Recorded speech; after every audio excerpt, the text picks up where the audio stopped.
Welcome back to the Football Terrace Top 6. Anita's back with us tonight. How you doing? Welcome.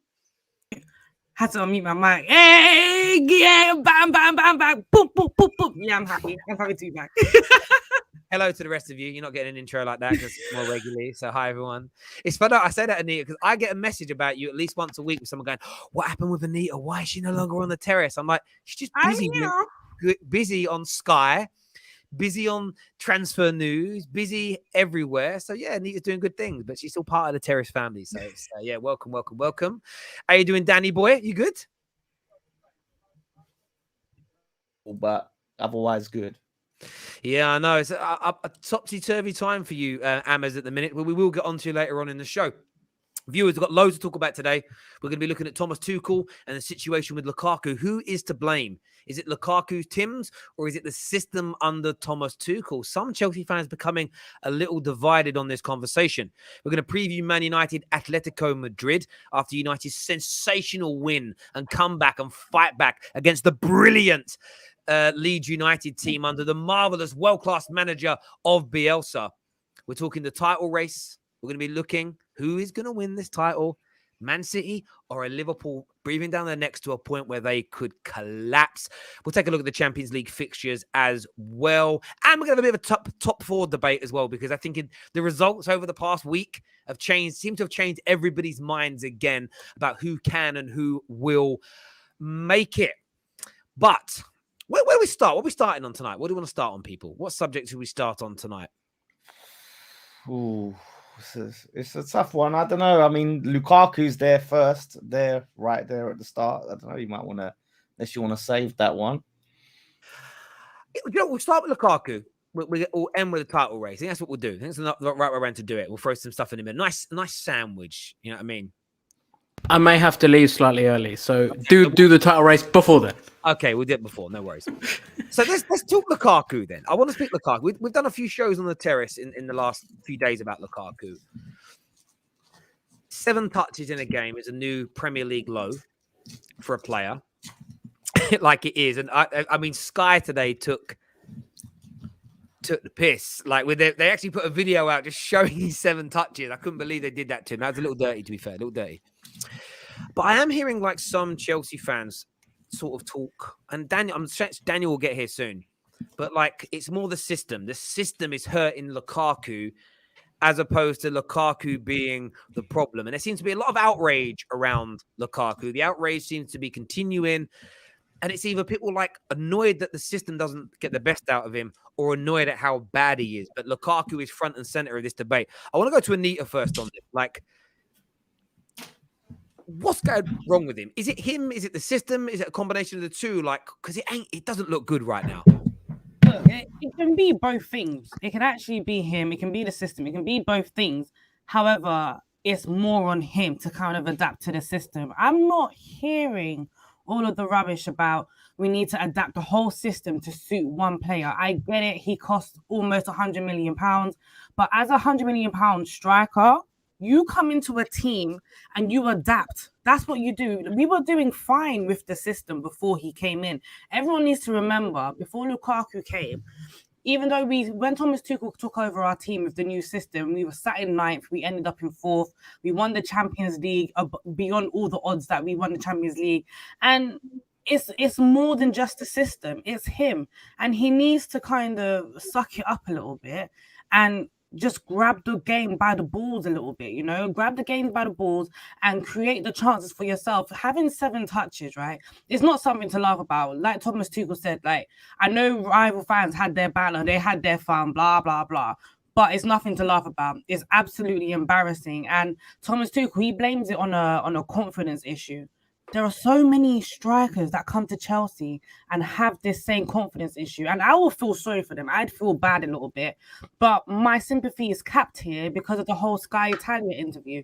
You can't do interviews like that and not back up the talk and not, give us at least a few more goals. He's played 19 minutes every single match since that interview, since the Liverpool match. So as much as I want to say it's the system, it's both of them. And Lukaku's more inclined to kind of adapt a little bit, because 7 touches, that's worrying. That's scary. I'm sorry. Even when Christian Pulisic played false 9, it wasn't that bad, Eden Hazard played false 9. It wasn't that bad. So you're playing an actual 9. You need to do better. Sorry. I will say, though, he did well with those, not well with those 7 touches, but they weren't bad goal involvements. Like I watched the video because it was quite funny. And then I was okay. One was from the kickoff. Yeah, one was the kickoff. Okay. With his 6 then, a couple of them were nice flick-ons. He looked okay. One of them was for the offside one, which would have gone for the goal, which I know there was debate over, which again, he's doing what he should be doing. He's just maybe mistimed his run by a couple of milliseconds. So, but the issue for me is it's difficult, but I think Chelsea have looked better when Havertz has played false 9. And the problem is, I don't think that the talent ID was right on this one. It was a very romantic signing, him coming back. Yeah. And kind of wanting to prove everyone wrong, doing well at Inter Milan and then coming back. But I think if we all kind of took that out of it and sat back at the time and thought, is this going to work? He wasn't really ever suited to Chelsea. I don't think, under this Tuchel system, I don't think. It was kind of, we all thought, right, what are they struggling to do last season? Score goals. So what do they need? A goal scorer. But Lukaku, in his way, is quite limited as a striker. He can score goals and probably do that better than most strikers in the Premier League, but his all-round game is limited. So for me, bringing someone in who suited that system better would have been more beneficial. But like Anita said, the difficulty is he should adapt to the system as well as the system be adapted to him. And I think it's just a vicious cycle of him being low on confidence and then kind of everything not working in his favor. But when people say 7 touches of the ball for 100 million, and it's not all on him, right? Because there's only so much he can do to get those touches. 1 or 2, I get it. Nah. Listen, but he's not running away from the ball. Yo, I swear to you, on God, yeah, I was there at the Plymouth match, yeah, and I was sitting on the opposite end of the East stand, yeah. When it came to the half where Lukaku was in the final third, for me to kind of see exactly what's going on with him, everybody on my side in the stands, everybody from in that East stand was singing Romelu move, Romelu move, Romelu move. Why is that? He's not moving in the box. The movement is so limited in the box that if you can't make that pass to him, you have no other choice but to make another pass. For example, I think in the game, in the game against Crystal Palace, there could have been times where Ziyech could have pinged him in the ball, but you are covered by 2 defenders. Move. Do something. And that's where the problem is right now. If you're not giving people a reason to make those passes, giving people a reason to create for you, it's always going to become an issue. And that's why Lukaku's struggling for goals, because the service isn't there. At the end of the day, when we had Torres, when we had Morata, even Timo Werner last season, people stopped passing to them because they kept missing chances. But for Lukaku right now, it's because he's not trying to get those chances, and that's where the worry is. I will be so much more lenient. You see how I'm lenient with Timo Werner? I'd be so much more lenient with Romelu Lukaku if I could see the effort, if I could see him pushing. Kai Havertz can come on in a match at 60 minutes and do way more than Romelu Lukaku at the moment. Timo Werner, he's shown that, he's done that. Come on at 60 minutes, done way more than Lukaku in the entire match, and that is an issue. That's a problem. When we played against Plymouth, I was scared. I was thinking, 100 mil, what are you doing? You're standing there, you're not moving. This is Plymouth. 100% right. And do you know what's interesting? When he was at Man United, they become this thing around calling him lazy. People had this weird thing of, just because you don't track, but people reduced it down to tracking back. It's not about tracking back. It's about making runs off the shoulder, running into the channel, creating options. What I want to see from Lukaku, even if the ball isn't getting to him, work in a different area of the pitch where the ball is. Sometimes I think about a great striker like Wayne Rooney, a great attacker. Sometimes people moan that he went a bit too deep, but he only went deep if the ball weren't working its way to him. And Lukaku, for me, it's almost, if you're not going to put the ball, if you're not going to lay an opportunity on the plate for me or pass it directly into my feet, I ain't moving. Do you know what I mean? It is an element of laziness for me. And what is really shocking for me is I've had a number of Arsenal, Chelsea fans, and I knew this would happen since his interview. It's almost like they're planting that seed early around. It's Tuchel's system isn't what Lukaku wants to play. And I'm sitting there thinking, but you don't change Tuchel's system that's won a Champions League and got to every final, every cup competition he's been in so far as the Chelsea manager. You don't change it for anyone. You change the damn striker. And you know what, Terry, can I also say, Tuchel's system hasn't changed, but when we started in the start of the season, Lukaku was firing, was he not? He was firing. He had a drop off on himself. We didn't change the system for the Carabao Cup. Lukaku scored 2 goals. So what is the real issue here? He's more than capable of adapting. He's more than capable of making runs when he needs to. He's more than capable of dropping in deep. Even there was a match that we had, and then Lukaku got us the penalty. I think it was against Leeds, but he got us a penalty because he ran from the halfway line, causing a defender to make a mistake in the penalty area. Why is he not doing that anymore? These things are no longer happening, and that's where the issues are coming from with Chelsea fans. It's not that we think he's lazy. It's because we know what he can do, and he's just not doing it. This reminds me of the Haller situation we had, which we touched on a bit before recording. It's just like you get a record signing striker, comes in, you know exactly what he can do, you know what he's capable of. Doesn't quite fit the system, splits the fan base. Everyone's divided. Some people say it's the system. Some people call the striker lazy. And basically that effect of the player not really fitting the system exacerbates his confidence, affects his confidence, and then makes him even worse and even less effective in his role. And I think that's kind of thing with Lukaku. I think he was a little bit down on how Chelsea was playing and him not really fit into it, but then that's caused him to maybe lose his head a bit, and it's made him worse. And a lot of the thing is, when you have a price tag, that's always the worst thing. When a player's got a big price tag, there's big expectations. But the thing is, it's not like the player hasn't asked to be a 100 mil player. The same way Lukaku hasn't said to Chelsea, come sign me. I think I'm going to be great for your team. I'm going to be there. Chelsea have gone to him and seen him and say, we should sign him. And although you can't change a whole team to fit one player, if you are going to sign that player, you at least look at it in a plan B. And that is kind of like what we'll talk a little bit more about West Ham, some of our problems, but only having this one way of playing. And if you have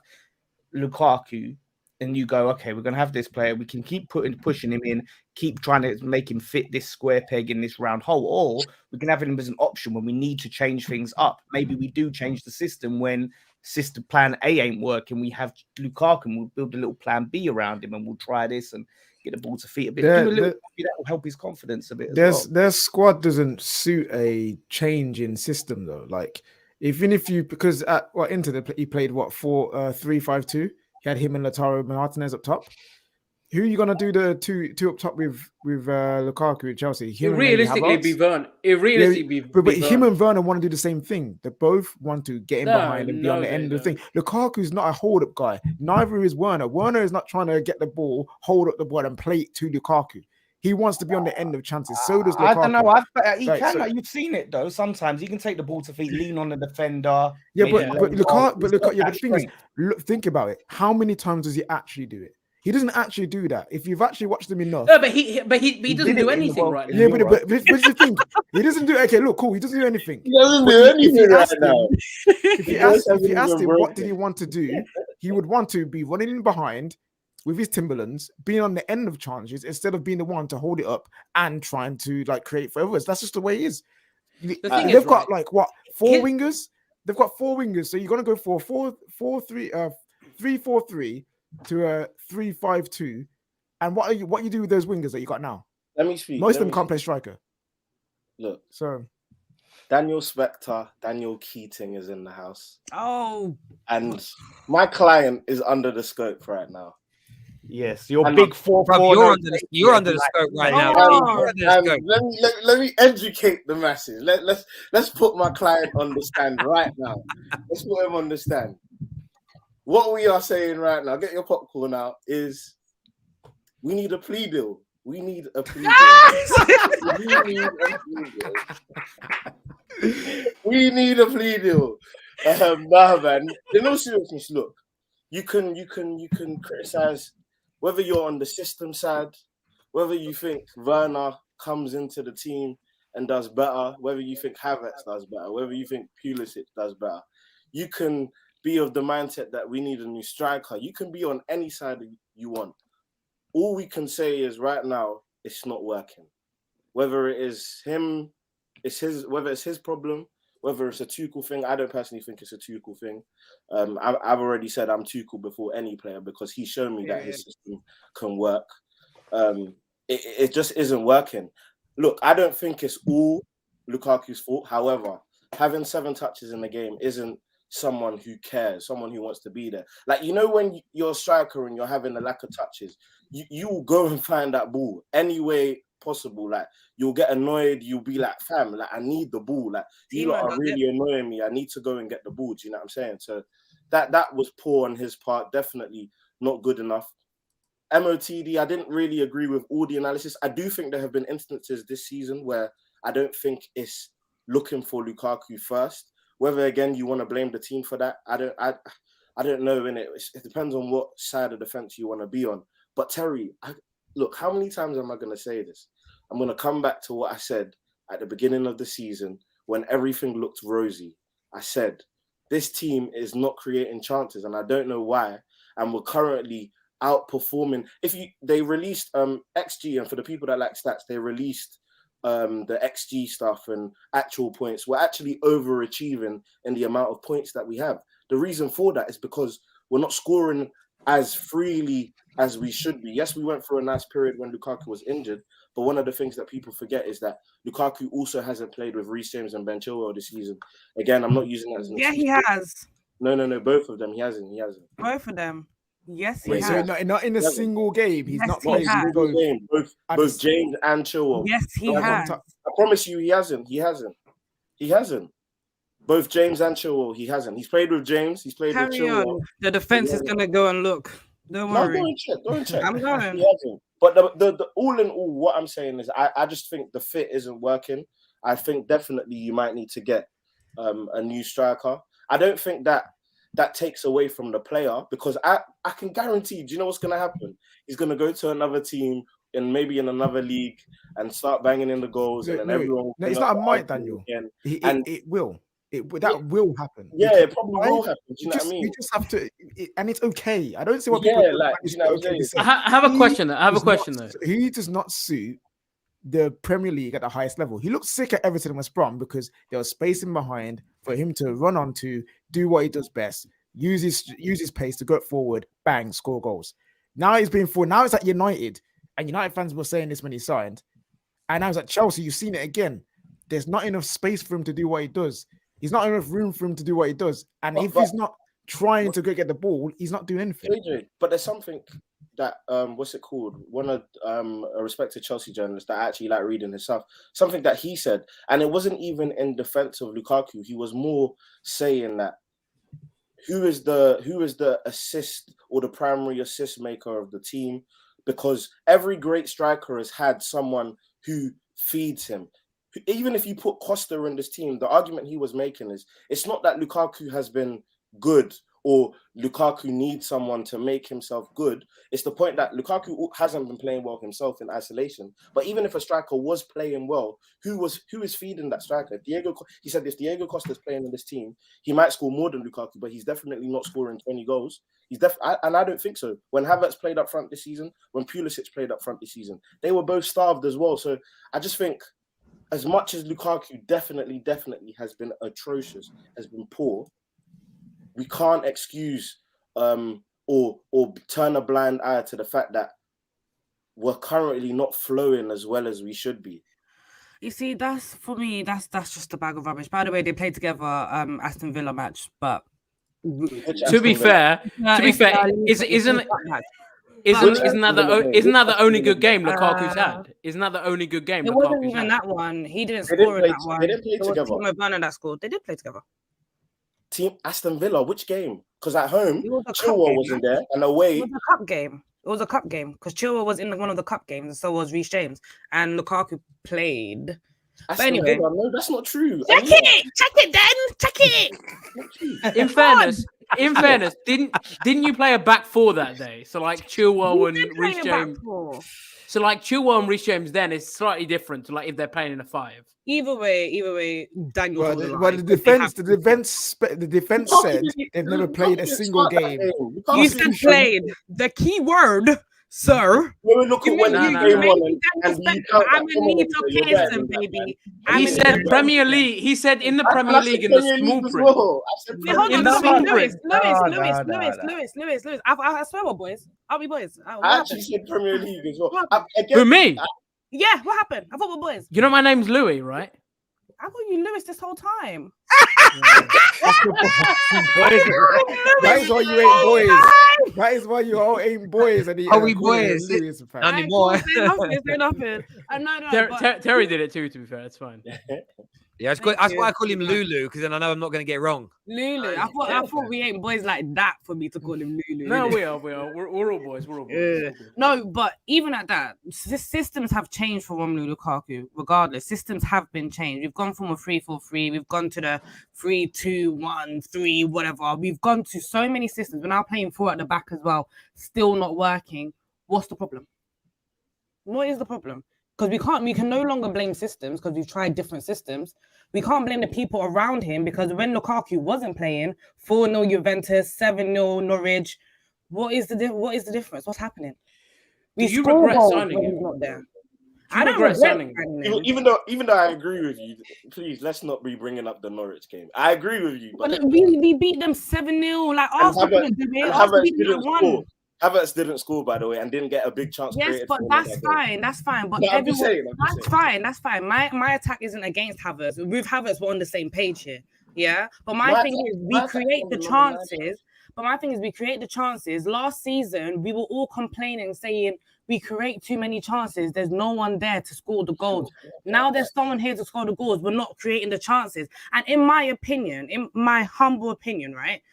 You stop creating chances because you don't have faith in whoever's going to be up top. That's the problem here. You don't have faith in whoever's going to be up top. Whether it's Lukaku, whether it's Kai Havertz, whether it's Timo Werner, the 3 options that we have there, I cannot sit here and say that if this person plays, they're definitely going to bang today. I can't sit, and it's the same for all 3 of them, but it rests more on Lukaku because he costs £100 million. It's true. I think his static nature as well makes it harder. See, chance created is a very good stat, and it's always should be looked at and focused on. But the eye test adds more. The amount of times I've seen this season Callum Hudson-Odoi play a ball across the 6-yard box, but no motherfuckers there. Or the build-up play, it comes into Lukaku. Someone's made a nice run off of him. That's where he should be controlling it and feeding the ball. But he controls it, and it bounces over his head. It hits his shoulder. By the time he actually has it under control, that moves off. So it's almost, I think he hinders the way that you attack. And I understand why he gets played, because he cost £100 million, and you've got to try and get a return on that. But I think what's really interesting is how more and more Chelsea fans are pulling. I feel like I'm reading or seeing or hearing from that are talking about the system now being the issue, which is very much what Lukaku said in his interview. It's not me. Tuchel said he was going to play style A, but he's chose style B, and it really ain't working for me in some of the other. It's almost like passing the buck, and I'm like, I just want to see Chelsea fans back a manager universally, like back the manager who's made you European champions. You've got the League Cup final this week, which we're going to touch on a little bit later.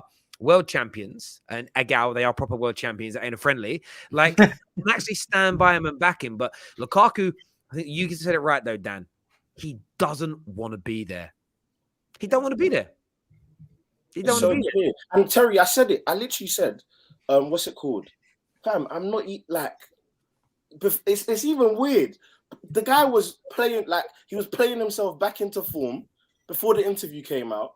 And look, Sky are the same people he called to say I want to do an interview, and they're the same people now dragging him in the mud, putting a compilation of his 7 touches. See how life works. When you go behind the people who are trusting you and putting faith in you, and the same guys that you wanted to put your faith in are dragging you. Like, do you think there's a problem with the teammates after that? They don't trust the fact that there's a falling out, and they're not willing to And I kind of see this when with the Haller thing at the time, late in his last days, is players weren't really passing to him. And the same way Lukaku, it's like he's in that situation. They'd rather make a pass to another player in a different opportunity rather than Lukaku, because there's maybe this bad feeling that as fallout from the interview. They're tired of they're tired of receiving their complimentary Lukaku. That's thumbs a great up every time he messes up the. Yeah. If you know Lukaku, you know he got the.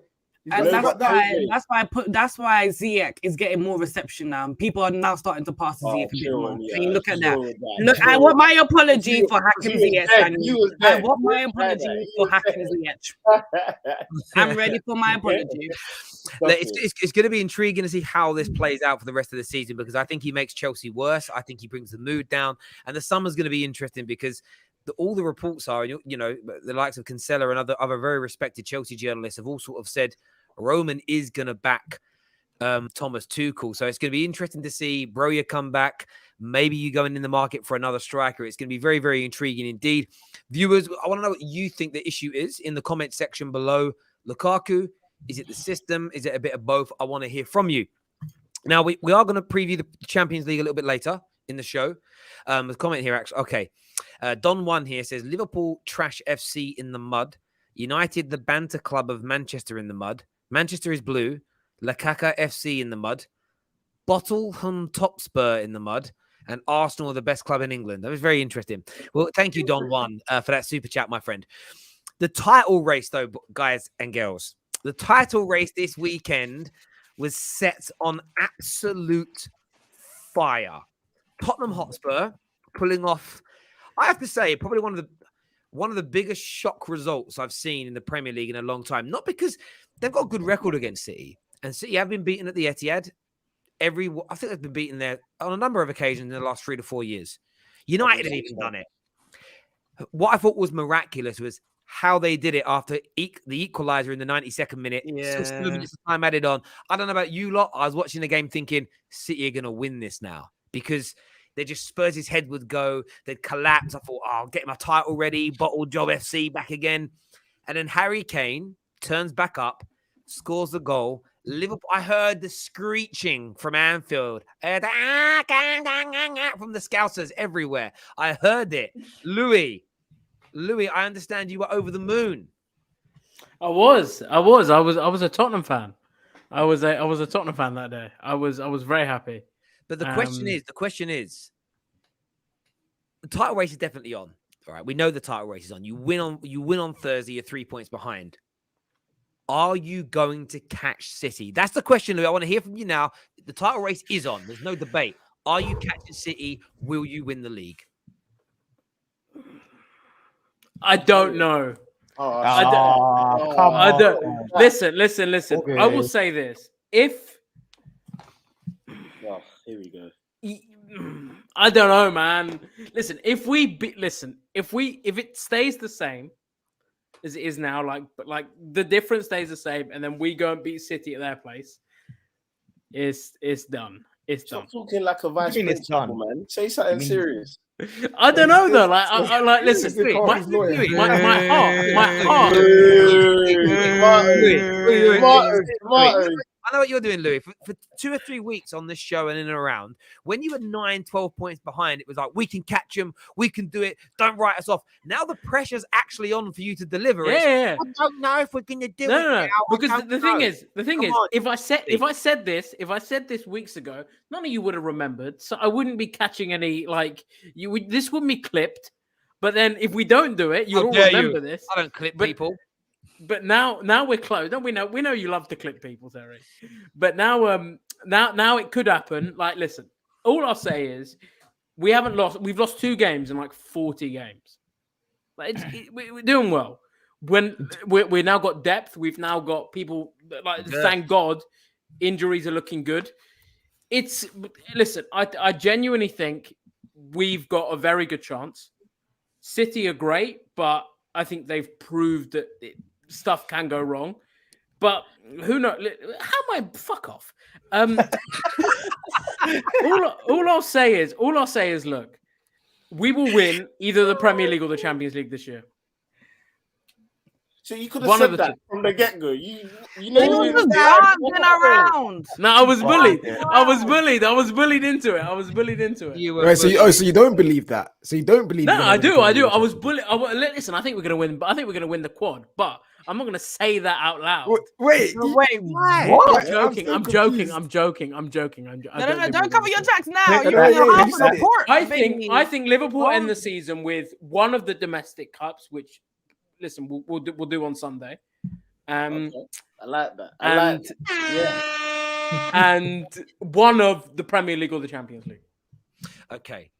The question was, though, are you going to catch City? Yes. which is cool, man. But no, Fuck Champions it. League- Fuck it. Yes. Yes, there we go. What you saying, Mr. Lawless? You're looking at this title race now. It has been blown wide open by Antonio Conte and Harry Kane. You know, I put an Italian accent to say Conte and a Cockney No, accent the to say the Harry. fact it was Kane though, after they try to sign him all summer, just makes this even better. Mate, football is the best script ever written. But Martin Scorsese, James Cameron, eat your heart out. Like, football has a better script. Can you see it, Lawless, or anybody else? Can you see Liverpool winning the league from this point? No, like you have to say, like, you can see it happening, but I don't think it will happen. I think it's going to open up into a very competitive and exciting title race. I think Liverpool do win their game in hand, and the big games, obviously Liverpool have a good track record over Man City when it comes to those big important games. You can't say they don't.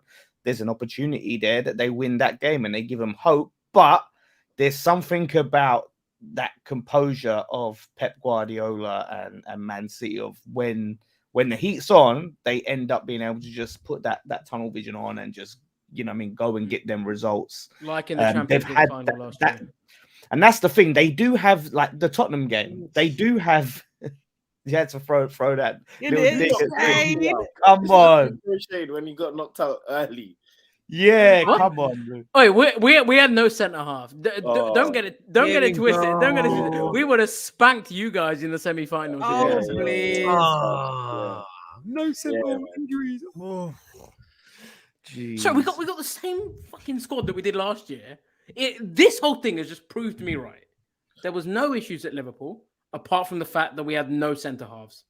There was no problems. Have No, you won that- anything there was this no season problem. yet? That is just Have not you won true. any? Have you won anything this season yet? So we're in 4 competitions. You're effectively in none. You might as well play. Whoa, You might as listen, well listen, not listen. play. We know that Man United are bad, bro. But the question is, you're acting like, oh, there's no issues at Liverpool. But bruv, when you if you lose that final, What are the issues at If you Liverpool? lose that final, if you don't win the FA Cup, if you don't win Champions League or Premier League, what are the excuses will be then? If you say if any more times, well, I don't know. There's so many ifs here. No, There's KJ, so I got many him. ifs I got here. him. KJ, I got him. Look, Louis.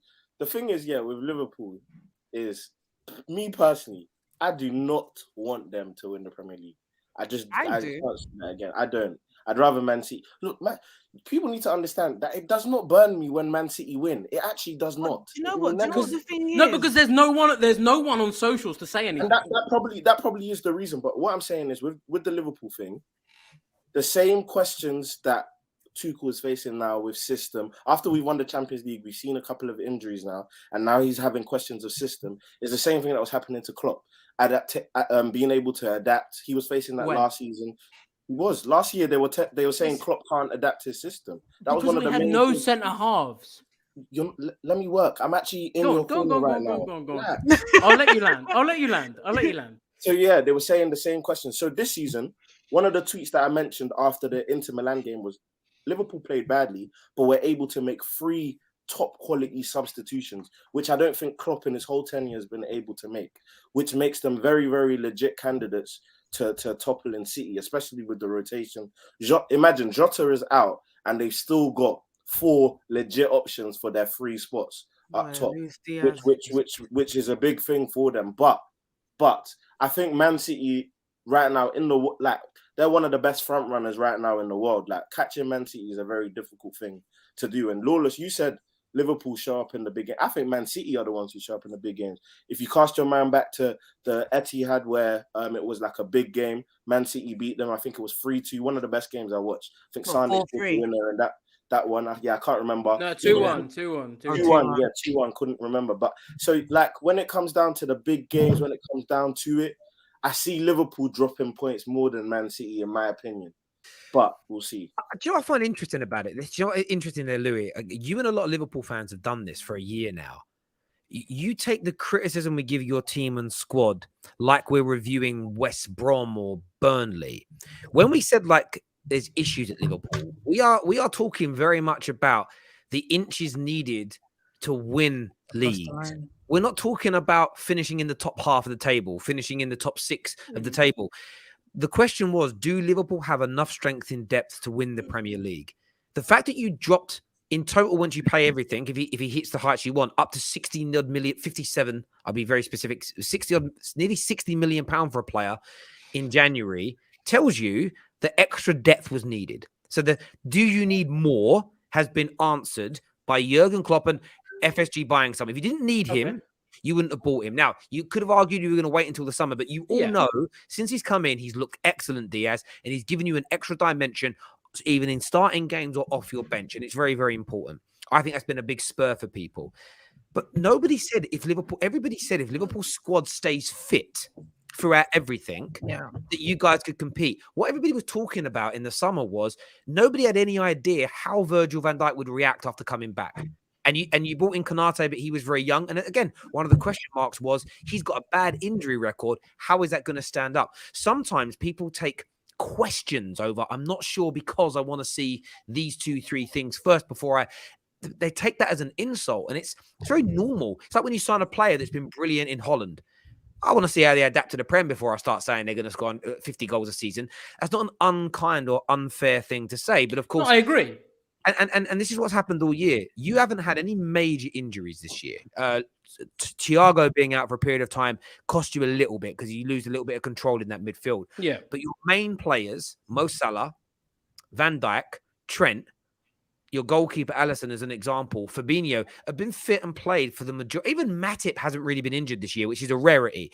So you've had a very good year on the injury front. You've now added extra quality. Konate obviously settling in. And then Luis Diaz. So nobody was wrong about Liverpool. We all said you needed extra strength.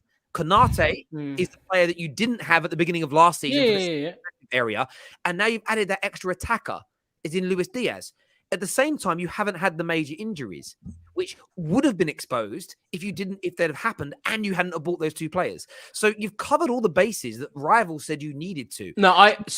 Which is weird that you guys. I will say one thing. You said we had no depth. You just brought 2 players that have improved your depth. What are you talking about? Firstly, let me just say when I'm saying this, I'm not talking to rivals. I'm talking to Liverpool fans themselves, the ones that listen, Terry. You know, because you and I were often in the office together over the summer. You said to me, "Do you think Liverpool have got enough depth?" And I said to you categorically, "Yes." I said, "FSG know what they're doing. We're doing things the right way. We're not making any rash signings." Like, for example, if we splash money on a centre-half in January last year, we don't sign Konate this summer. It was a risk, agreed, but one that paid off. So all I'm saying is kind of when we have this conversation about injuries, you're right. I think that fans and rivals and Liverpool fans will often say, right, we've been lucky with injuries this season. And I get that to an extent. But I think that also kind of subliminally means that we don't realize how unlucky we were with injuries last year.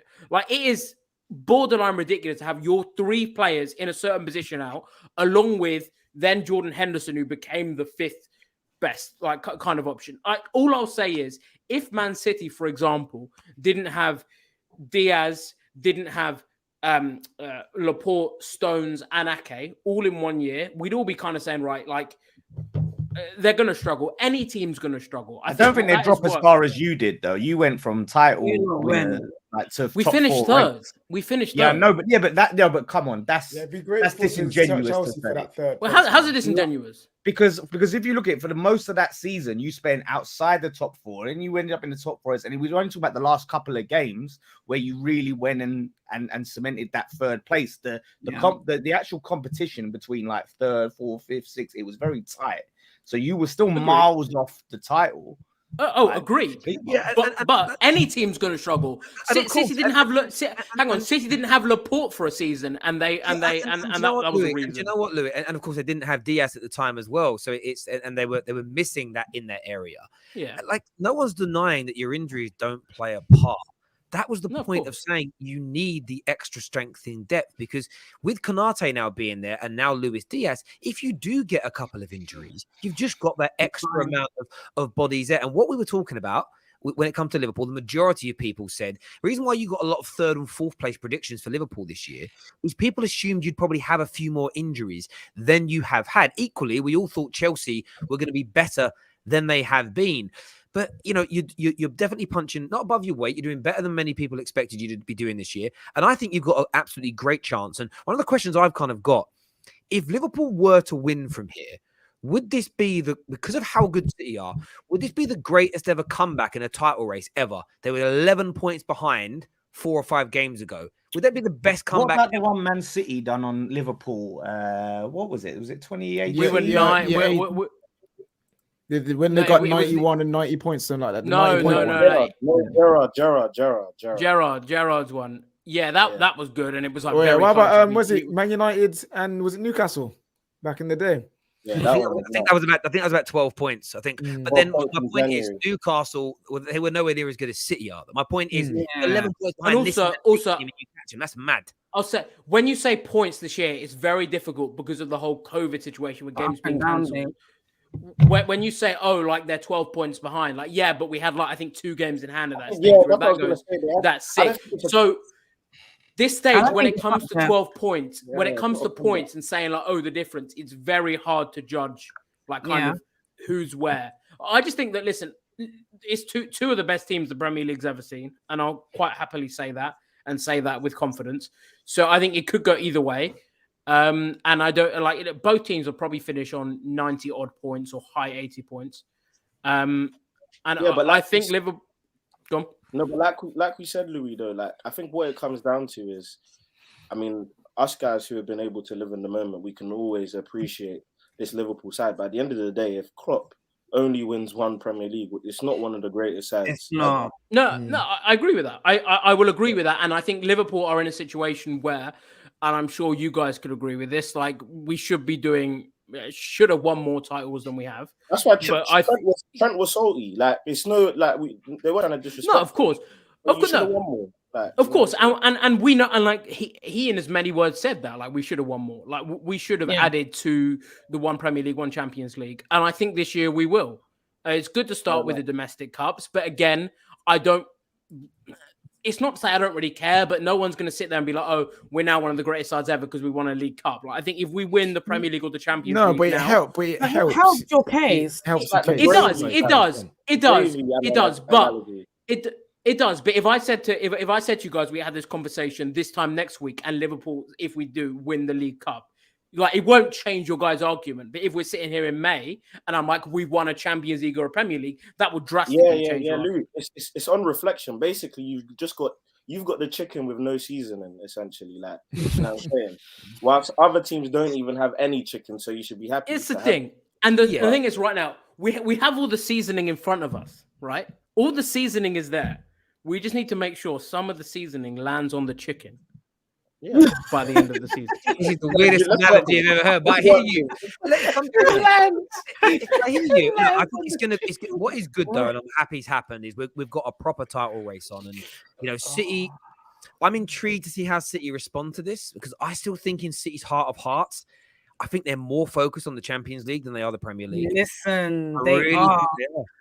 I honestly think if it comes down to it, and obviously there's been several injuries, and Man City, they've been lucky enough not to get hit with these injuries and not to be severely hit by COVID. But if it comes down to it, they're going to prioritize the Champions League. Listen, I'm accepting it now that Liverpool potentially win the Premier League. I'm okay with it. I've come to terms with it. I found peace. I found God.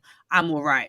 At the end of the day, I'd rather not see Man City overtake Chelsea's Premier League titles that they've managed to occur in the last 2 decades. And they've done it in 1 decade. I'd rather not see that than see Liverpool lift the title. So Listen, Louis, take that title. I don't really give a crap. But the Champions League, that's ours, baby. It's ours. Yeah, it's gonna. Yeah, listen, it's getting to that point now. This how much of a failure Man United are. Mm-hmm. If Chelsea win the champion, I don't want Liverpool winning I don't want City winning it because I don't want them getting their first ever. Liverpool getting it means they have 7 and we're never catching them in my lifetime. If Chelsea win it, you equal us on 3. I don't want that either. Like, it's painful now. If Liverpool win the league, don't they eclipse you guys as well? They match us on 20. The match is on 20, yeah. Can 20 each, I ask a question though to the panel though? What's more impressive? Of course, we have to consider the time frames. It's hard to do that because Tuchel is only just completed his first full year. But what's more impressive considering the time frames? 2 Premier Leagues for Klopp with 1 Champions League, or 2 Champions Leagues with 1 Premier League. Pep winning his first Champions League, or winning another Premier League, or Tuchel's back-to-back Champions Leagues in 2 years. This isn't even a conversation. This is not even a conversation. Pep. Oh, Guys, look. Yeah, Pep followed by Tuchel, followed by Klopp. Yeah. I hear it. I think. I tell you what. I'm not even gonna just look at the first squad, the Klopp had, and the first. And then comes the. Bro, when you're rocking with Lucas Leiva. Instead of now, that's the same team not challenged for the Premier League instead of season before, bro. KJ, ignore him. You see what Liverpool fans do, and I hate it so much.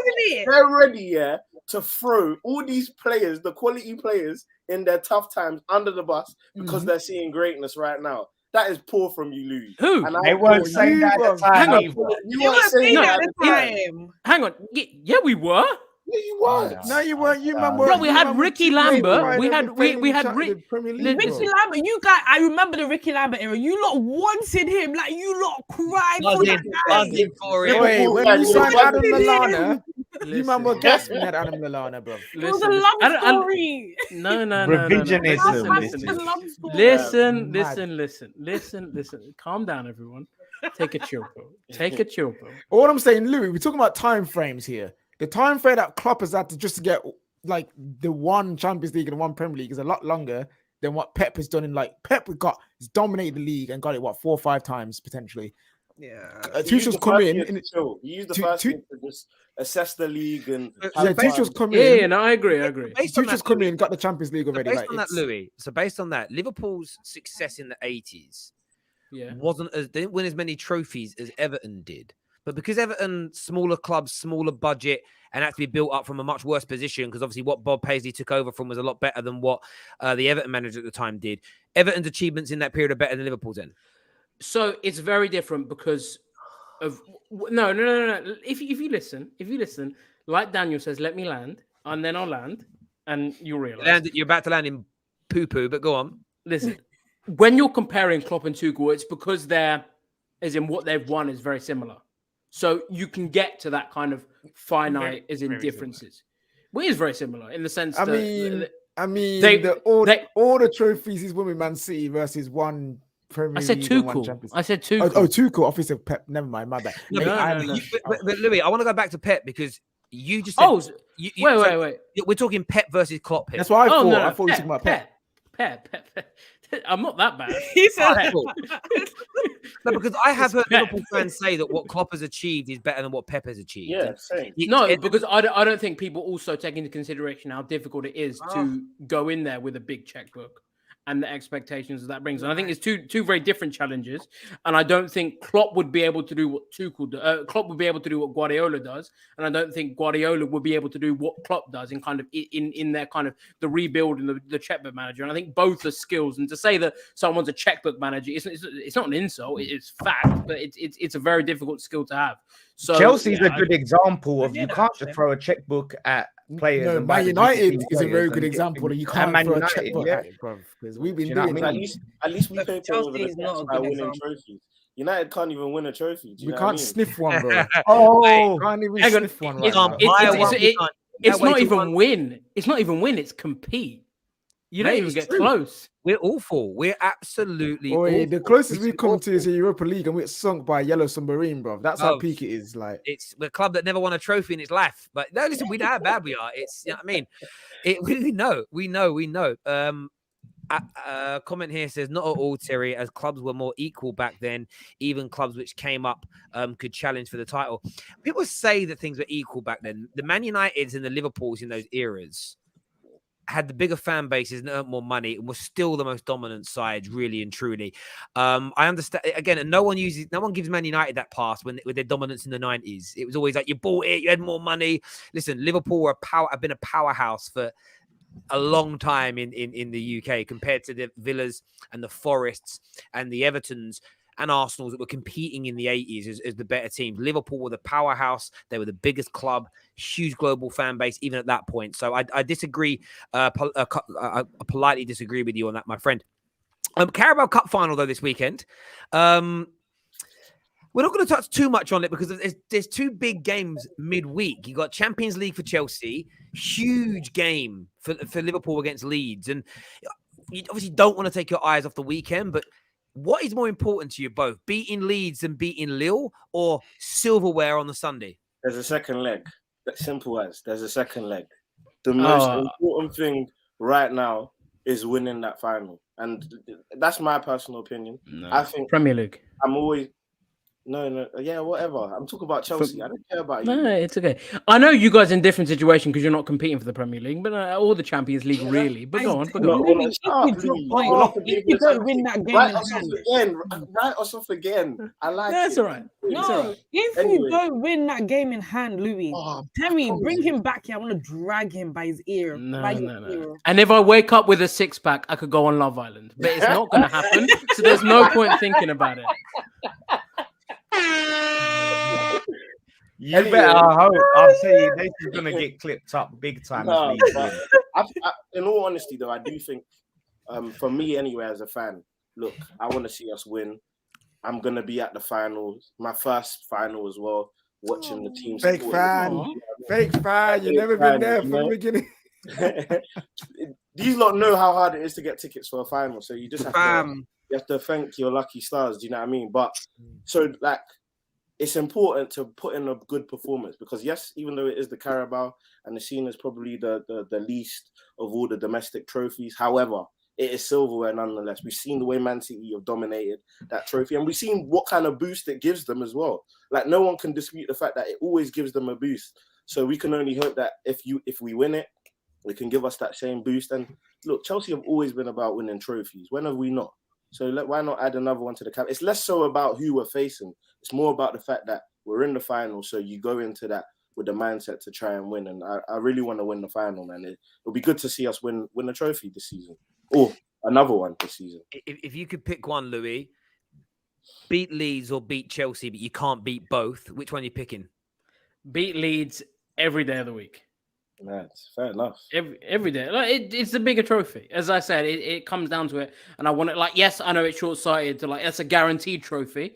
But in this situation where City are going to drop very, very, very few points, we need to win pretty much every game between now and the rest of the season. So I think for the bigger gain, and it is a risk, but yeah, 100% Leeds. Well, it is because you could just end the season with absolutely nothing, really and truly. Whereas, I mean, it is going to be one of them where, yeah, Man City will drop few points. You might be able to afford to lose against Leeds, beat Man City. Obviously, you're going to have to beat them in any scenario, but beat them, and then the pressure's on, and potentially. I just think this game and the timing is particular. Like, if this game was in 3 weeks, maybe, but the fact City have just dropped those points, the fact we will go within 3 points behind them, and it'll be level on games. I think this one is significant for kind of setting that marker. Of being like, we're going for it. But you should better rotate for this, man. Like Man United. No, we will. A million percent. We're nowhere near as good as Liverpool. And we went to their stadium, which again, do you know what was really nice about yesterday's game?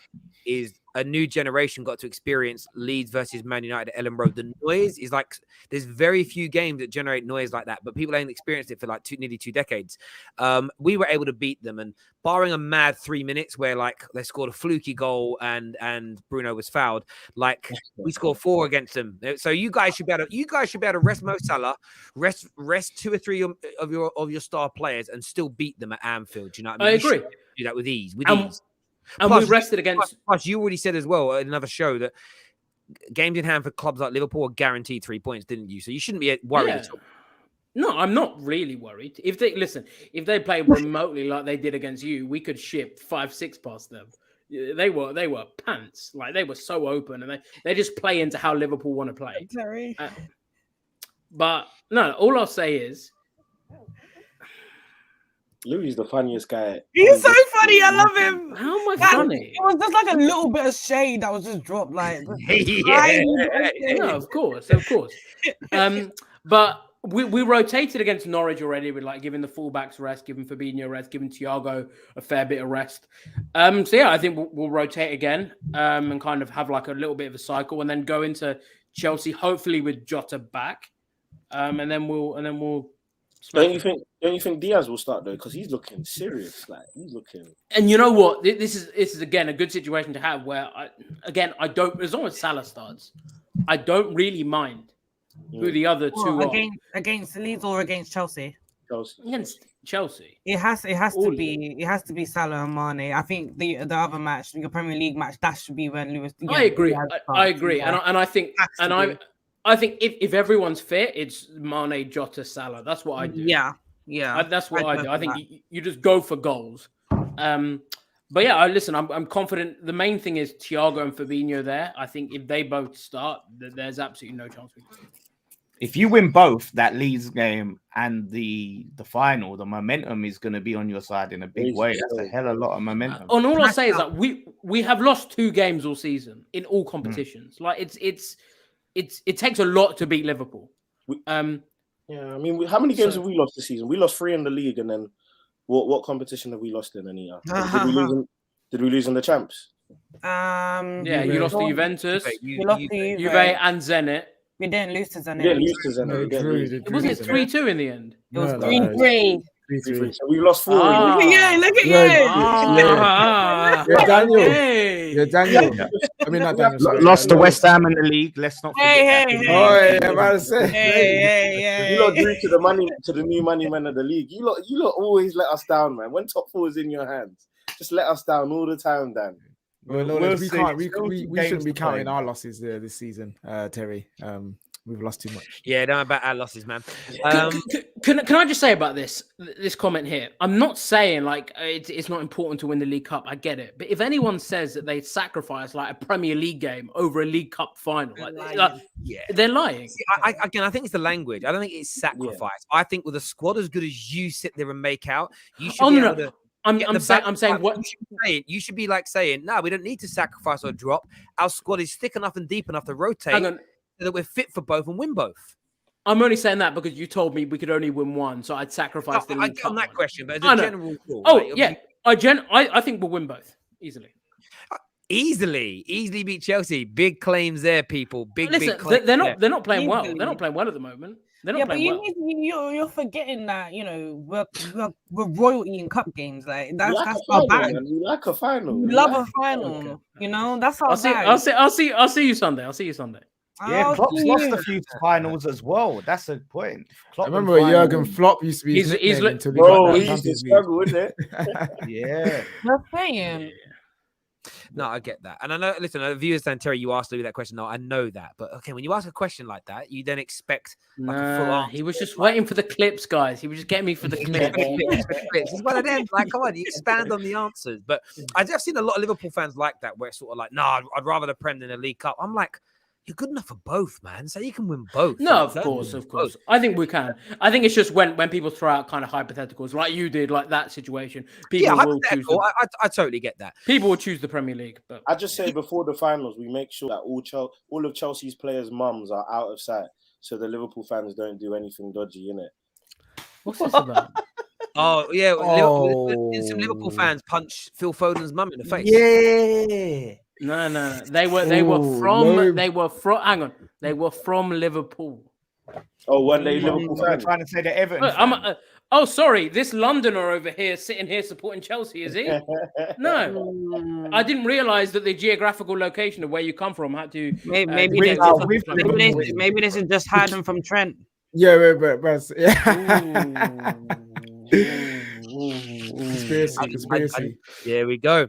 But Champions League is, of course, here. We've mentioned the Lille game already. Man United, Atletico, for me, is one of the most interesting games in this round because both teams. Interesting. Because that's it. Because both teams, you don't know what you're gonna get. They both could concede. No, you do. You do know what you're gonna get, and it's gonna be shit. Yeah, it's gonna be. Oh, listen. No. It's See, gonna be ass. hang on. You say that was yesterday's game against Leeds a bad game of football to watch? That's my point. No, hang on. You didn't play well. No, but So you talk about if you talk about bad, Terry, in terms of entertainment, it was entertainment. I'm talking as a spectacle. This game could be absolutely amazing because there is going to be mistakes. There's going to be moments of brilliance. There's going to be absolute dross at times. But KJ, who's coming out on top? Neither, but both suck. So I've got to go. Hang on, I've got to go. But all I'm going to say, Luis Suarez hat trick for the Reds. He's on For the Reds. Why are you backing him? We see your true colours again tonight, Tory. Hold up. What are you saying? I'm not backing him. I'm implying. I'm not backing him. I'm merely giving a prediction for a football match. Boris Jr., take care, my friend. So you said for the Reds. For the Reds, you said you went for the Reds. Yeah, for the Reds. Let's go. Take care, Tory boy. See you in a bit, Louis. See you later. He's off fox hunting now. Jesus Christ. It's gonna be a draw. It's gonna be a draw. We're not playing. We're picking up results, which is the most important thing before anyone says anything. It's not like I'm not happy that we are getting results. I'm happy we're getting results. But in terms of playing well for this entire season, I'm not act like if it's a few weeks, this entire season, we have not played well. So me going there expecting a trouncing or we're definitely just gonna smash these guys because they're being awful. We've also be equally as bad. So if you put those two things together, I would say a draw. And if you're going to ask me who's got more likely to win, I would say Atletico, just for the fact that Simeone is better manager than Ralph. You know what I mean? That's not like an insult to Ralph. It's just a fact, isn't it? So he's got these players drilled. He can get them up for at least one game against Man United, and they're at home as well, so they have the advantage.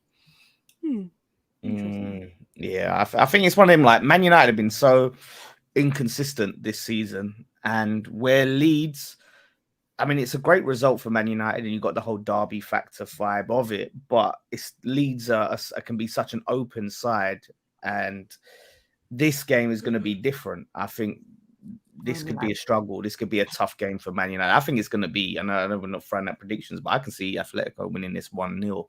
And then it leaves the hope of, right, Man United have to take this back to Old Trafford now, and they have to go and if we go into a tie with pressure on us to having to win at Old Trafford, damn well no, we're losing because we do not do well at Old Trafford under pressure at all the last few years. I think the weird thing about Atletico, is that I think it was either this weekend or last week where they beat Levante 3-0 and had 35% possession, had 3 or 4 shots on goal with Levante dominating the ball. I think it was Levante or Osasuna, one of them. And it's just fam, it's not even the pressure for Man United. It's more the fact that you're going to have the ball and you're going to be asked to unlock this team. And it's whether or not you can do that. I don't even think it's pressure. It's just but they can't unlock low blocks. They can't do it. It's unlocking. You're right. The unlocking part's pro, but Man United this season, you've seen it. It's bottled and they've lacked it. So that's got to do with pressure. So you're not going to win. I've actually got Man United winning this. I don't see it. You figure out how to score set pieces now, so maybe that's the answer. No, I'm actually legit. Yeah, I'm going to say this now. I'm semi-upset that we actually scored that corner because I actually wanted the record of going the entire season Without signing it and scoring it from a corner. Is that like the new Invincibles? Yeah, is that it? Yeah. It's a new threat. Honestly, I'm stuck in two minds with it because I don't watch as much of Atletico as I, of course, do the Prem. I've maybe watched 4 or 5 of their games in the last few weeks because I knew they were coming up. And I've seen some moments where I've gone, oh, they look decent. And then I've seen, if we think sometimes Phil Jones, if we feel sometimes Maguire and Luke Shaw can be bad, some of the stuff in some of their games, it's been, considering it's the Diego Simeone side, it almost doesn't make sense. Some of the bad positioning, the mistakes, the fouls they've given away, the openings. If that Atletico turn up, United will definitely be able to score goals. But it's being able to see the game through. It's mad, really. I got zero confidence in winning it. I just know it's going to be one of them. But then having said that, if we get through, we're probably going to get a real good team and then get battered. So part of me is like, it's a bit like, when we beat PSG, it was almost like that night was amazing. And then within a week of that, the real Ollie came out. And then I look back and I actually would have preferred to have played well and narrowly gone out because we wouldn't have then been embarrassed by Barcelona. To quote Adrian Igalo, who was on the Boys in God podcast, hosted by KJ Milligan and John Bostock, just let you guys know, Boys in God podcast, go watch that. Man United give me heartbreak. From the words of Adrian himself, they give me heartbreak. That's why I'm stressed. I'm going to be playing football at that time while the game is on. I'm not doing it to myself. I'm not. I'd rather go play than watch these guys get absolutely slapped up. That was me when we faced Bayern Munich. Everyone was like, "Where are you watching the match?" I'm like, "I'm gonna go eat." You think I've got time to waste? I remember the second leg you had to play against Munich because you played the first leg and got beat bad. And then you had to play that second leg after the whole lockdown thing. That was the weirdest game of football ever. It was like, if we score early, you never know. No, this is just done. Nah, my G. No, but the thing is, though, you've got to take the risk and eat. And like, that's with the beauty of football now because you could Bayern Munich. I know, but here's the thing. Here's the thing, right? You could go and see like just a routine battering of your team from one of the best. With football, there's always that small 1%, whatever that is, somehow, some way, you get a win and you end up having one of the best moments of your life watching football. And that's the beauty of it. You kind of, and listen, can't take it from me as someone like who's supported a team that traditionally haven't been successful or whatever. I've seen that so many games, where you just you go in and you think, yeah, we're going to get smashed. And somehow you win. And it's just like, those wins are the most special than ones where you're not expected to win, and that's the thing. Do you know what it is, Lewis? I was like that, for Real Madrid. I was like that for Porto. I was like that for Atletico Madrid. I was like, yeah, the odds are against us, but I'm good. Like I don't mind going into it. That Bayern Munich game, I watched the first leg. I knew exactly what Lampard was on. And I said, I'm not watching the second one. We got smashed 4-1 in that first leg. And I said, I'm not going to watch my team concede at least another 4 goals in the next leg. And what happened? I was right because I knew what Lampard was on. It was going to be the same. Distributed to the A's, have the lone 6 in the middle. I was not on it. Bayern Munich ran through. You got to remember as well, that was peak. That was peak Bayern Munich at that time as well. And it was not nice. Yeah. It was but you have to see it as character building because character building. Hey, Daniel, have you been to the bridge at a loss? Oh, bro, I'm telling you now. Do you know what loss I was at? The Bayern that built my character. What? I was at, do you know the is it Valencia that we played? When we played Valencia and Barkley took the last minute penalty. Oh my days. I was there. That is character building. I think character building is Man City. We were at Stamford Bridge early on in the season where it was built up to be one of the best games this season. We didn't even touch the ball. Like it was such a bad Daniel, I was there. The Conte home game. I was there. I sat there the whole 90 minutes like this. Do you know what? I had a friend of mine who's a Chelsea fan went to a few years ago when Conte was in his second season, Watford away. Watford away. It was a bad game. Put on a masterclass. That was a mad night. But look, when it comes to Man United in this game, look, of course we've got a chance. The problem is because Ati have had so many issues, as a fan of Man United, it makes my hopes rise. This isn't the Atletico Madrid who won the league title last year. This isn't the peak side of some years ago where they were almost impossible to break down. The team that knocked Liverpool out 2 years ago. But because they're not that good, it's making me more expectant. And that's so dangerous with Man United, to expect a result or that we could do it, because I feel like we have got the players. You've got Pogba, you've got Bruno. The one thing I will say, Ronaldo's been really struggling in front of goal in the Prem. But you know, in European football, slightly slower. Like, he can score goals in this still. He's got more. I think I read somewhere that Ati only Atletico Madrid. He loves Atletico Madrid. Something like Atletico Madrid have had like 5 players score hat tricks against him, and 4 of them are Ronaldo. Like, he loves it against them. But I just don't want to allow. I might be morbid, but I can't allow my hopes to get up because I'm so scared of being let down again. You know, I'd love to get through to a quarterfinal with the Champions League. I know we got there with Ollie's first year, but it didn't feel right. It'd be lovely to have a little run in it because I don't expect us to win it. And you never know. And you could get to a quarterfinals and draw a slightly easier team, and you might make a little semi. And that's literally the depravity that my club has left me in, where getting to a semi of a Champions League final. And by the way, 95% of other football clubs would love to be in the Champions League anyway. But I'm talking at the elite end of the spectrum. That's about as good as we can hope for. But yeah, I don't have much confidence in us at all. I hope you do it. I really hope you do it, because it's another competition for you guys to be watching over that top 4 race. It's another thing. Again with this whole because you ain't in the FA Cup and you're not in the Carabao. Well, the Carabao's nearly done anyway, right? So if you go out of this against Atletico, you're going to be like Arsenal, just concentrate on the league, while we're in the FA Cup, Europa League as well. But then this year, do you think this is the year the West Ham finish in top 4? You can win the Europa League too, you know. Now we know you're Daniel. I'm telling you now, you ran for the Europa League. Do it. No, because you know who everyone's forgetting Wolves as well. Wolves are in it. Not everyone's forgetting Wolves. I've been saying Wolves for flipping weeks. So let's not chat like no one knows. That's just because that's your people. That's your local. Oh, no, it's got nothing to do with them. My local team is Villa, bro. If anyone I'm going to back over the 4 Birmingham teams, is Villa. But I've been telling these people about Wolves for weeks, and all I got hold is, they haven't reached the top 6 yet. Oh, they're not doing this, bruv. They're sniffing everyone's backside like that.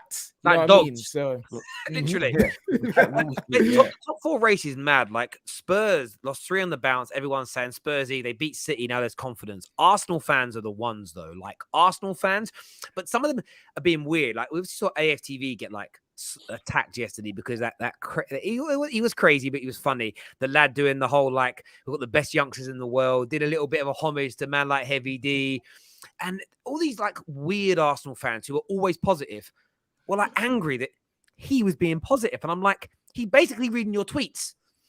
And then I saw this today, and I want to put this up on the screen. I've seen Arteta's done this, Deadwood's gone, toxic players are gone, we're here, we're there, we're everywhere. And then I saw this tweet from the Arsenal scout, and the Arsenal scout said, I'm going to put it up on the screen so we can all see it here. Just bear with me a second, people. Turned around and said, if you watch the way Scott McTominay was refereed today, recently, and see how Xhaka and Partey were refereed, you'll see why Arsenal can't finish in the top 4. It's nothing to do with quality of tactics or players. It isn't a level playing field. The sport is finished. And I'm like, 1 minute the Arsenal fans are telling us they are favourites, they're going to do it. But already the excuses are there. If they don't, they're going to blame it on refereeing. They're going to blame it on an outside agent. Like, are Arsenal the favourites? And should they just own it? So if they're the favourites and they don't make it, they've got to look at the players or Arteta. Or, it's almost like they want to be seen as the favourites, but then blame everybody else if they don't make it other than themselves. It's very weird to me right now. This ref thing, that I've been seeing this on Twitter for weeks now. Oh, if this was Xhaka, if this was Arsenal, looking at all these little decisions going on, like it's like there's this big conspiracy against Arsenal, and it's ridiculous. And I said this to an Arsenal fan, one I respect a great deal, who was pushing that agenda. And I just said, like, listen, you don't realize, like, every team, like, you're watching Arsenal. I'm a West Ham fan. I see these ridiculous decisions against us week in, week out. A lot of teams do. I see flipping Newcastle. They should have had a player sent off like against them. But I'm not sitting there going, right, there's a conspiracy just to keep Like, to what end are the What Premier League mileage? sitting there? Yeah, what do they achieve by saying we need to get Arsenal and keep them out of the top 4? It's they've had decisions in their favour. We played Arsenal. We had a player sent off, Soufal, who shouldn't have been sent off. They never talk about the decisions that go in their way. They just want to tot these little things up. And there was the flipping was it Gabriel who got the 2 yellow things like that. They'll take decisions that are correct. Martinelli, Gabriel Martinelli, that's it. Yeah, they'll get these decisions that are correct, but still twist it to be like, oh yeah, if that was another thing. On the McTominay thing, he did do enough yesterday to be sent off. But again, the Arsenal fans always want to talk context when it's their club. But the conditions yesterday, you could see all game, the referee was allowing things to go. He was being lenient yesterday because it was slippier, it was slidier. It just was. And it was, you're listening to the ex-pros who were commentating saying the same thing. It's like, it felt like a throwback. But the referee was being sensible because it is harder to stop when it's that slippery and everything else out there. And it's just like, take some ownership yourselves. It's almost like you want to be paraded around and praised and lauded as being the favourites and being the improvement Arteta has done, how good you are, you've got the most balanced squad, the most this, but you want no accountability if it doesn't go your way. And unfortunately, football doesn't work like that. And Arsenal will get as many decisions go their way as go against them. And the reason you've had so many red cards recently is because of stupidity from your players. And the fact that Scott McTominay didn't get a red, fair enough. But what about the decisions this year that have gone against Manchester United or over the last couple of years that have gone against us? No one speaks about them. No one speaks about, goals that we've had disallowed or that have gone against us where there's been a foul in the build up to the play. No one's moaned about that. When Arsenal scored that goal against Watford early on this season, every gooner that came on was like, yeah, I really thought that was a foul on the Watford player in the build up, but you win some, you lose some. There's no way they would allow that foul to go ahead if they had a conspiracy against you. The weakness is crazy. You're either the favourites and own it, or you're not the favourites and stop looking for an excuse. It's crazy. It is what it is. Victim mentality. That's what they are. They call Liverpool fans victims, but AFC are victim FC. Straight up. Oh no, they've taken their Liverpool's mantra and tried to apply it to themselves. They are now communist North London fam. That's what them men are. You know what I'm saying? I've got a dip. I hope everyone enjoys the rest of the stream. Man United, I pray, do not give me heartbreak. Do not give me a heartbreak this week. I beg. That's what I want. And go and watch the Ballers and God podcast with Adi and Igalo. It was lit. Let's go. No. Cheers, mate. Take care, my man. But I think Arsenal have improved. And I've a lot of Arsenal fans in the comments here. Like, I've been praising you a lot recently. I've even said that I think you're favourites because you are playing the most consistently out of all the teams that are going for it. But you've got to own that. You can't take that praise and then blame everybody else for you not making it. That's weird to me. That's just weird to me. But then teams all do that. Nobody ever wants to admit when a decision doesn't go their way. Oh, this unfair, that's unfair. I remember a decision last year, that's Man United versus Chelsea. I think it was last year with Hudson-Odoi's handball. I've seen most of them have been given as handballs. Weren't given. But you always get the decisions, Man United. It doesn't work that way. Like these things. Mate, we had a couple of seasons ago, we had a record, I think, amount of red cards overturned where we was getting these red cards almost on a weekly basis. And I think it was the season when we got the one. Remember the sending off we got against Chelsea? It was the first pandemic season with I forget who got sent off, but it was a ridiculous sending. The Cresswell? No. No, it wasn't. It was our centre back. My brain's just gone blank now, but he's gone. He's not there anymore. We let him go. Babwena got sent off. Yeah, that was that season. We just was getting them ridiculous sending offs every week. And then, we were getting them overturned because they were ridiculous. But no one's talking about, campaign against West Ham. It's this idea that there's this higher power that's trying to prevent Arsenal. Arsenal is such a good team. And if it weren't for the refs, they'd be easily up there, cemented top 4. No, Arsenal have always had discipline problems under Arteta. That's the problem.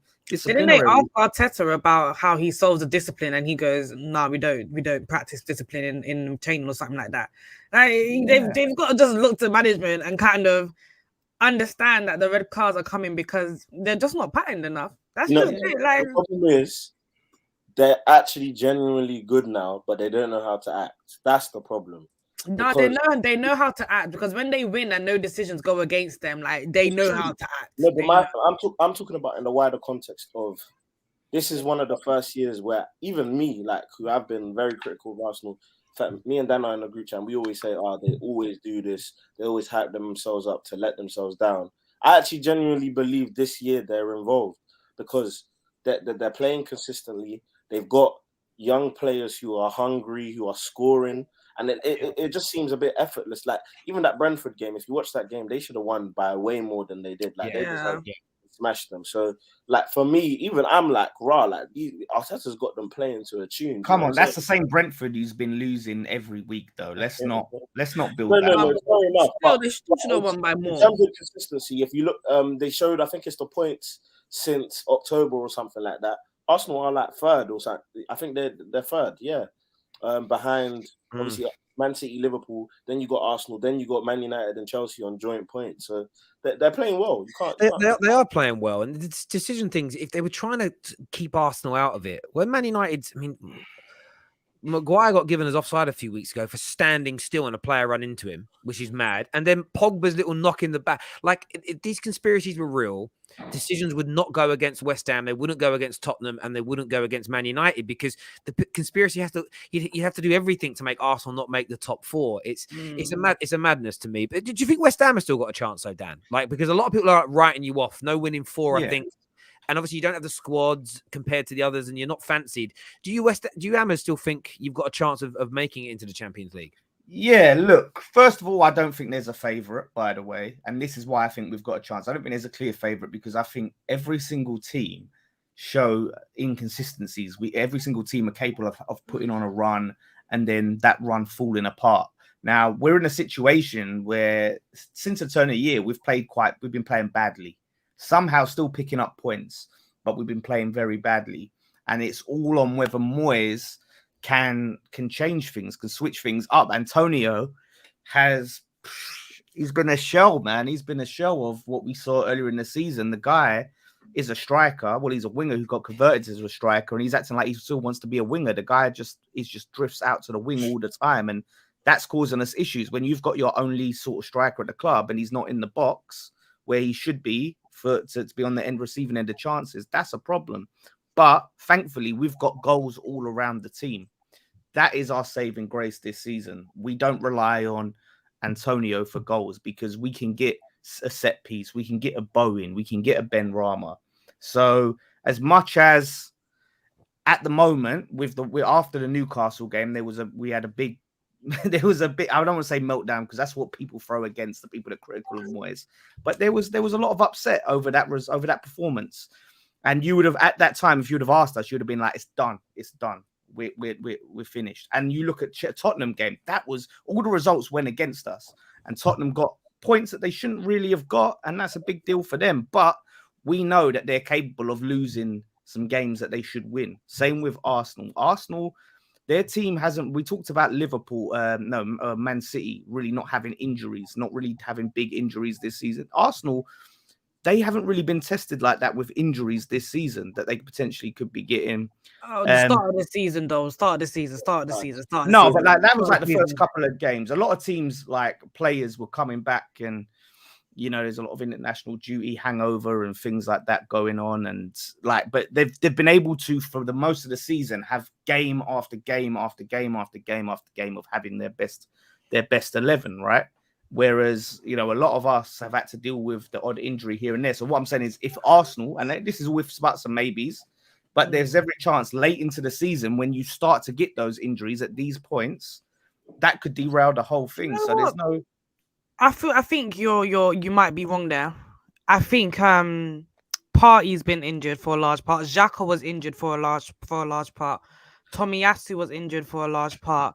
Was it a large part? Would you say a large part? Yeah. I remember that January period. But remember, that's when they started getting them injuries. And what did they do? Oh, we can't play because of COVID. Well, but in fairness, have you noticed that? Since the Premier League, I love that thing. The Premier League changed the law so that you couldn't exploit it, and suddenly no one's shutting down their training centers. No one's appealing for games to be called off. Everyone took the piss. I think with Arsenal though. What's really intriguing is I've heard a lot of gooners this season say making top four is about your consistency against teams outside the top six rather than against the top six. There's some irony now because although they play Wolves, 3 of their actual games in hand are against Chelsea away, Spurs away, and Liverpool at home. Those 3 games are now massive. They win the North London derby, they beat Chelsea, they get a draw or beat Liverpool. Not only does those kind of results cement them as a team properly back in the top 4, a proper team worthy of the sort of titleage of a top 6 team, but it also puts them into 4th place and 4 or 5 points above everybody else. And then that consistency against the other top 6 is going to come to fruition. They lose those 3 games, which isn't beyond the realms of possibility. Suddenly you end up 3 or 4 points behind Man United, and it's actually your inconsistency against the big boys that cost you. And that's why I don't really like football's a weird thing when it comes to data points. You can sometimes it isn't a science, and every professional footballer I've ever spoken to. So when you talk to them in football in like a scientific data points matter, like, yeah, I get that, but you've got to throw in pressure, you've got to throw in injuries, you've got to throw in circumstance, you've got to throw in all these little sort of peccadillos that happen in games that change things. I think that I make Arsenal favourites based on how consistent they've been compared to everybody else, and their kind of trajectory feels like it's on the way up. They're getting better.